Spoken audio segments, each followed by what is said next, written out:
Так я еще раз нормально спрашиваю. Как можно налить антисептик вместо воды? У вас здесь нет маркировки антисептика?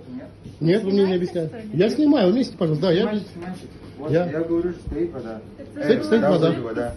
Уборщица положила сюда, мы подумали, вот, это вода. То есть у вас уборщица ставит воду, например, на Причем стол? тут уборщица? Еще раз я вам говорю. Здесь стоит антисептик.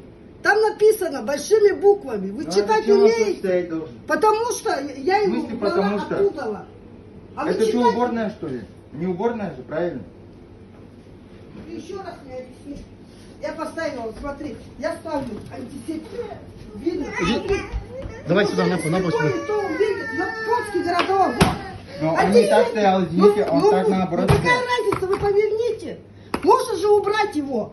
Вы что, читать не умеете? Причем тут уборщица? То есть вы налили антисептик? И у вас вообще вода должна где быть? Трехлетнему ребенку, потому что у вас стоит вот так вот на столе вот этот антисептик, как вода? Я спрашиваю, чья это ошибка? Ресторан Чумаран. Ну? Кто здесь ошибся? Вот стоите, администратор стоит здесь, давайте. Нет, повара. вы знаете, она же похожа на 5-литровую воду. И что, а вы не смотрите, что наливаете воду детям? Вы налили только что ребенку антисептик. Еще раз говорю. Его сейчас выйдем на скорой, после скорой ждем. Осталось 2 минуты до приезда скорой. Это очень серьезно. Ну и что? Это Вот он хоть ошибка. кашля сейчас он